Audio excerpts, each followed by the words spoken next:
Hey guys, it's Daniel's son. Welcome back to the channel. And right next to me, I have the heart, the core of this Ferrari 456.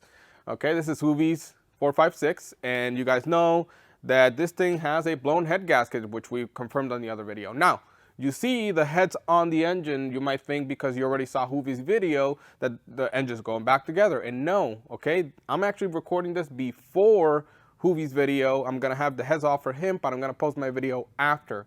Okay, so that's the way that we decided to do everything. But now on his channel, on his video, you guys are gonna see it with the heads off. You guys are not gonna see the process, so I decided to go ahead and film this and then post it after, so you guys are able to see the process of me removing the heads off this engine.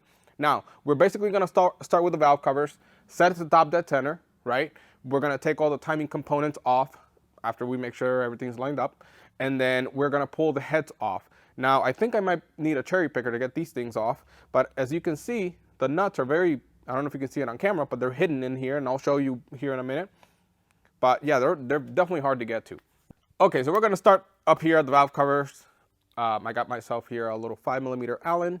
Okay, and this is basically, these are all Allens, 5mm. This usually Ferrari uses the kind of the cheese head style bolts. So these, I believe these are stainless steel. Now I broke a couple of them loose, but I decided to record it just to show you guys. When I started working here, it was actually leaking, and I had, you know, the wizard asked me to reseal this car, and I did the valve cover gaskets on it. And from what I can see, it's still holding up. So that's a good sign. Looks like I did it right.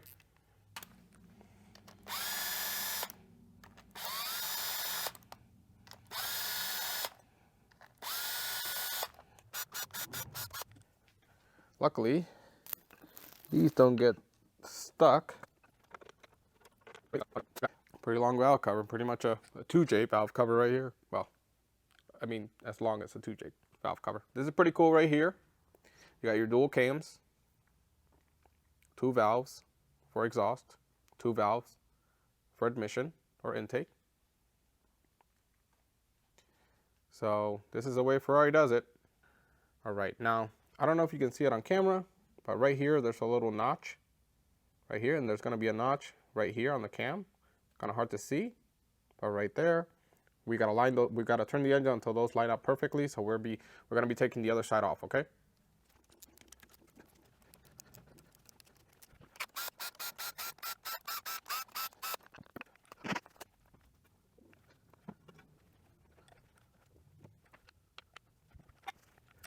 Okay, so it's a 36mm bolt for the crank pulley.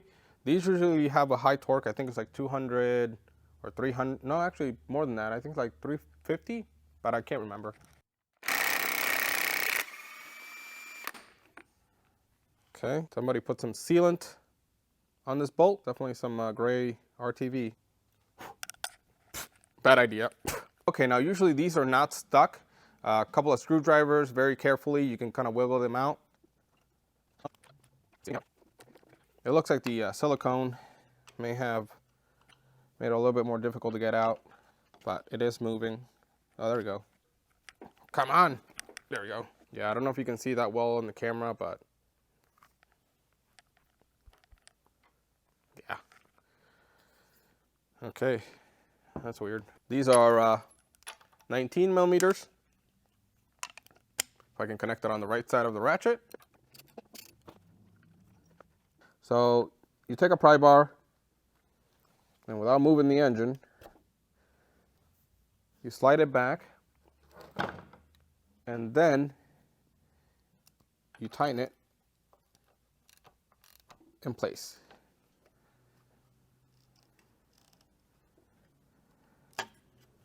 Let me see if I did enough. Nope, need to do a little bit more.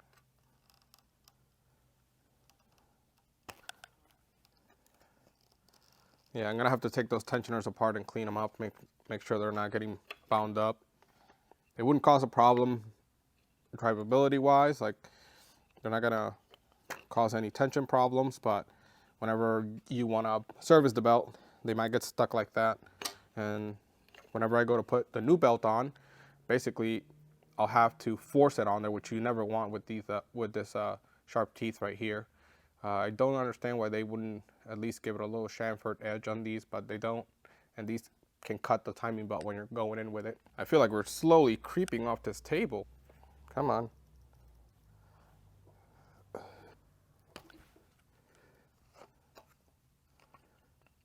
Okay, so I was thinking I wasn't gonna have to take the cams off, or at least the cam gears off, so I can take this piece of plastic off. So that's what we're gonna do real quick. Something else that I wanted to show you is right here. See, those are the nuts for the head studs. They're not underneath the valve cover, so you can take this head off without taking cams or even taking the valve cover off. Look at the ones in the middle. I do have to take these water coolant pipes, but the other nuts are right there on the outside.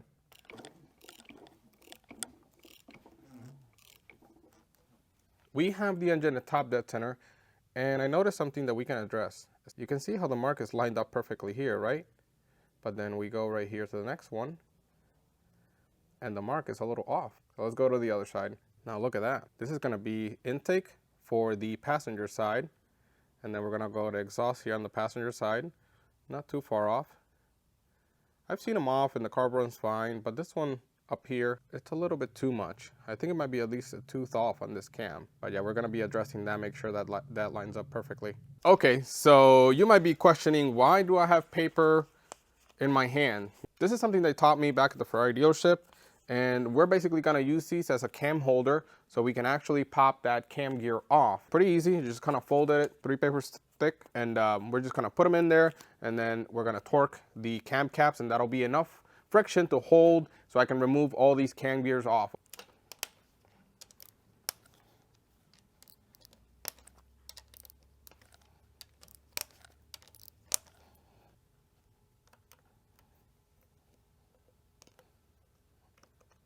So you don't even have to take the cam cap off, you loosen it, and then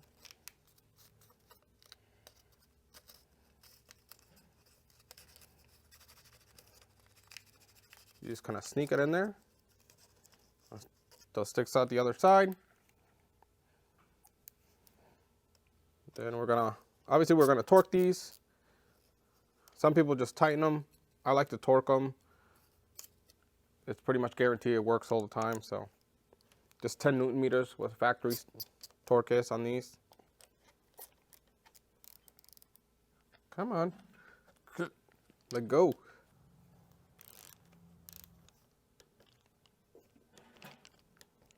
Let's get ourselves a 19mm stubby. Let's see if that works. I might just zap it out.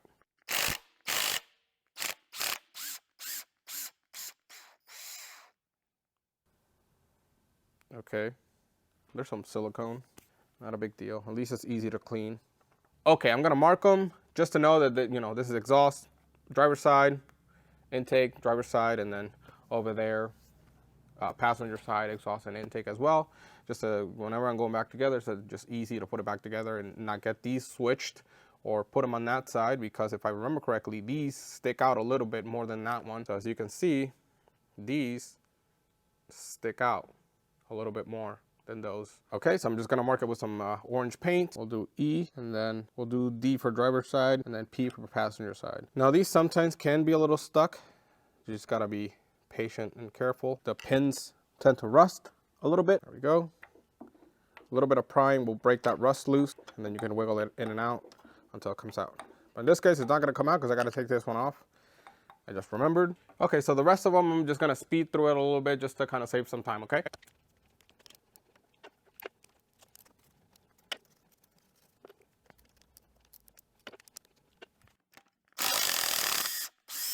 Okay, so it looks like one piece of paper will be just fine just to take them off. So just for the rest of them, I'm just gonna use one piece of paper.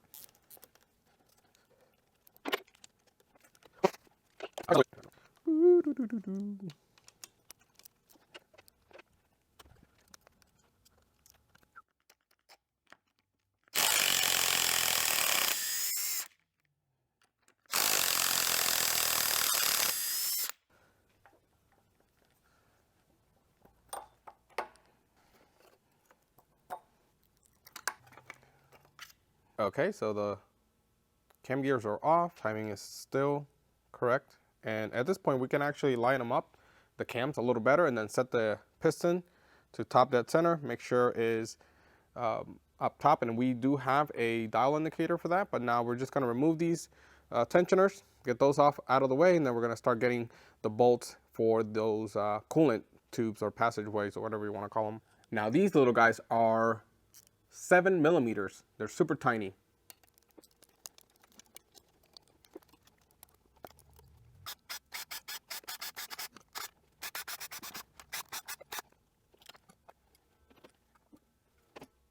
Okay, so far so good. I haven't seen anything major. Now we're gonna go and get these nuts for the head studs. This is kind of the main worry here, if they tighten these properly. Now, of course, if they are slightly tight, or let's say they weren't tight correctly or in the right pattern, I'm not gonna be able to tell, unfortunately. So we're just gonna take them off and see if maybe one of them is actually loose.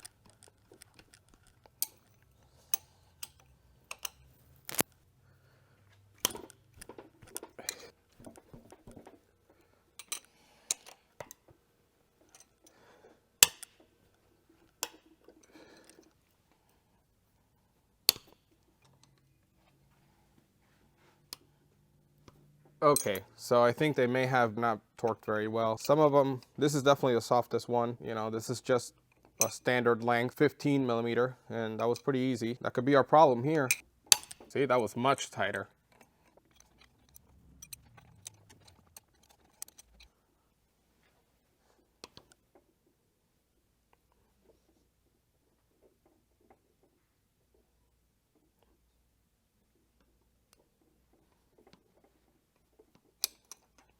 I can definitely confirm that these were loose head studs. I want you guys to see the difference. See the difference? To get that one loose compared to that bottom one.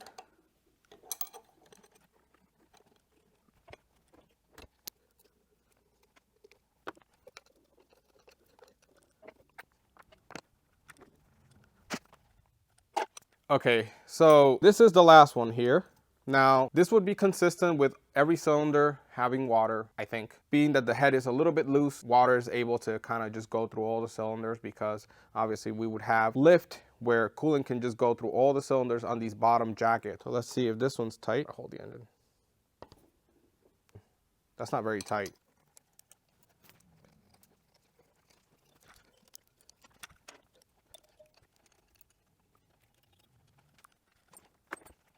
Okay, so we're ready to pull the head. Now, I'm gonna try to see if I could lift it with my hands. Obviously, I'm not gonna risk it and just go ahead and pull it without thinking. I'm just gonna see how it feel it out a little bit before I just pull it, okay? Because this thing has to be heavy. Okay, so we're ready to pull the head off. Now, I'm gonna be very careful, and I'm gonna basically use the pry bar to make sure it's not stuck. And I'm gonna try to lift it up. I'm gonna feel it out and see if I can actually handle this myself. You know, as you can see, this engine is almost as big as me.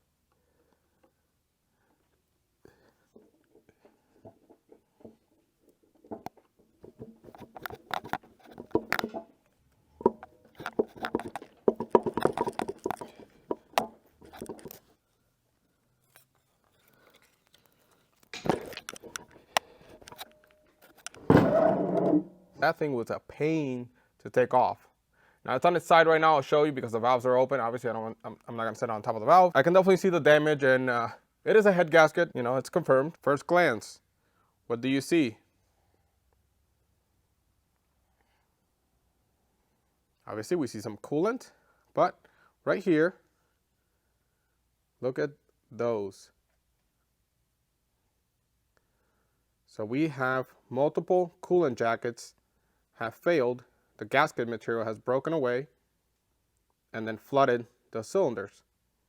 Okay, so now that the cylinder head is off, basically for the rest of this video, we're gonna be taking more apart. So we're gonna take the oil pan off and all that stuff, and take a look at the bearing caps, the connecting rod caps, make sure those are not loose, since we already found you know, a major component that had loose bolts. You guys already knew this before we even went in here, because you saw it on Hoovie's video, and if you haven't, go ahead and check it out. Now, I'm not gonna be taking this cylinder head off, at least not on camera, and the reason being is that was a pain.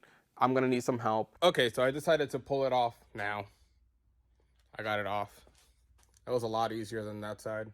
Okay, so this is pretty much the following day from what we did yesterday. And I got word that Hoovie is actually gonna pick up the heads and he's gonna take them to our machinist guy. Now, if you guys hear a lawnmower or some beeping and stuff like that, I got a guy cutting the grass over here.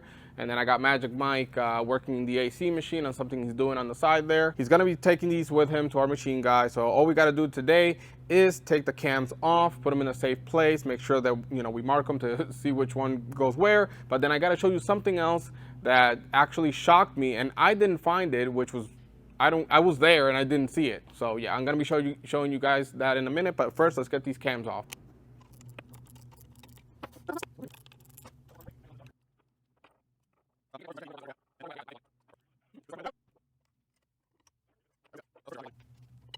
Okay, something that I want to show you guys is these tappets. These are actually solid. They have a shim up here, and the way you adjust these is you measure it and you switch the shim out with the shim that's either thicker or thinner. Usually when they start ticking, that's how you do a valve adjustment on these. And as you can see, we got plenty of them. These valve adjustments can get expensive. Let me show you guys what I found, and this is actually what we were talking about when we didn't really trust this engine that much. And I didn't notice this when I took the timing belts off, but as you can see, I can't really move that. This is a timing gear, and you saw previously in the video where the timing belt wraps around here and then all the way up to the top cam gears. But this is just a timing gear that it's loose. Okay, so we're gonna start with the stuff here in the front. There's a few things like these brackets. This is the oil pump cover that we're gonna be taking off. There should be a gear there and a couple of gears in here that mesh together for these timing gears, which this one's off already. I got it off camera. So yeah, let's get to it.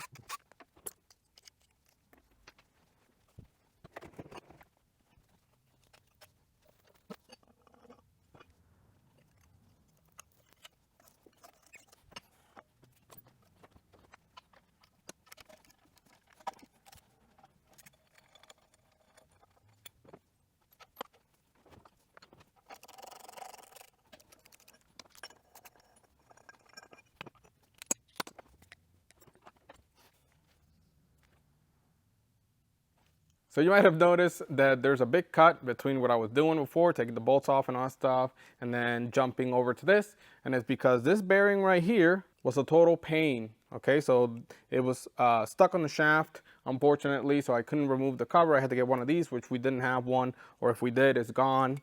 So we got a new one, pulled it out, and then just slid it out real quick. Made it a lot easier taking that bearing out. And when you're using the right tool, sometimes it's just nice. Okay, so there's nothing fancy back there. These bearings, they have a seal in the back here. Then you got your front main seal. Nothing really fancy. But yeah, now we get to the sprocket for the oil pump and the chain. The chain is the thing that we're going to be removing only, and then the pump we're going to disconnect it over there, which I'm going to be showing you in a minute. So let's get these off real quick. Actually, looking at it closer, I don't think we need to remove the oil pump to remove the sump. So we're just gonna leave it in there because it's all gonna come out with the gear and everything. So we should be good.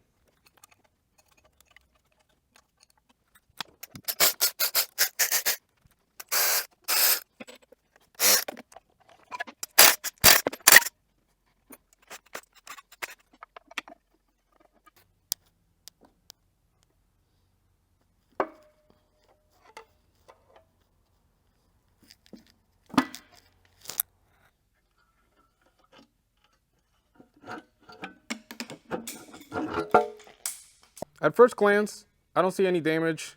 There's nothing crazy. Obviously, I'm going to be turning the engine and checking all the connecting rods, make sure they're all tight. I'm pretty sure it's going to be fine in all honesty, but that's why we took it apart, just to make sure.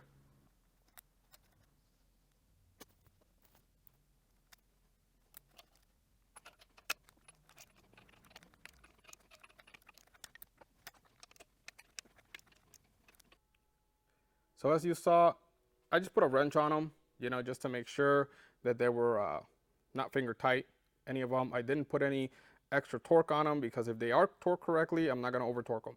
Now, I saw a few weird things, starting with this little guy right here. It looks like a different bolt compared to all the other ones.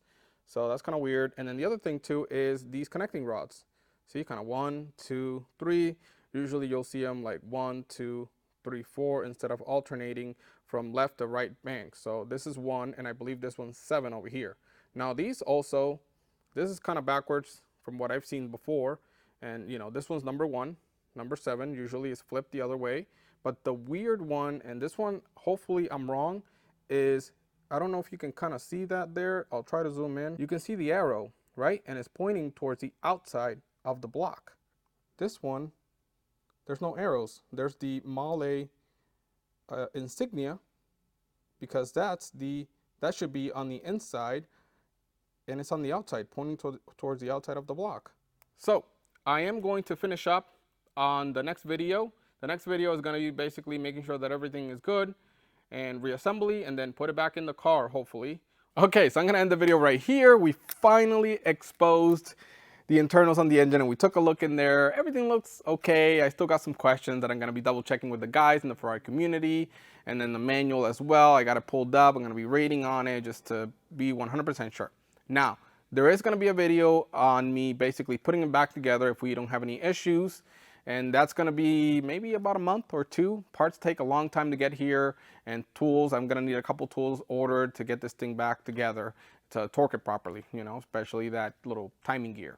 Now, since that's going to take a while, I am working on another video, and it's on that 2012 Audi Q5, the hatchback from Martin Machining. Even though it took a while, I'm definitely happy with the results, and I'm going to be showing you that in the next video, because I really want to get that thing on the road, put some miles on it, and enjoy it before I get rid of it, because honestly, it's a nice car. They might not be the most reliable, but they are nice. I kind of like them, so we'll see. Now, if you guys don't want to miss that content, go ahead and subscribe. Every subscriber makes my beard grow. That's why Wizard's beard is so majestic. Okay, also like this video, share it if anybody else is interested in this stuff, and again, I appreciate you guys watching.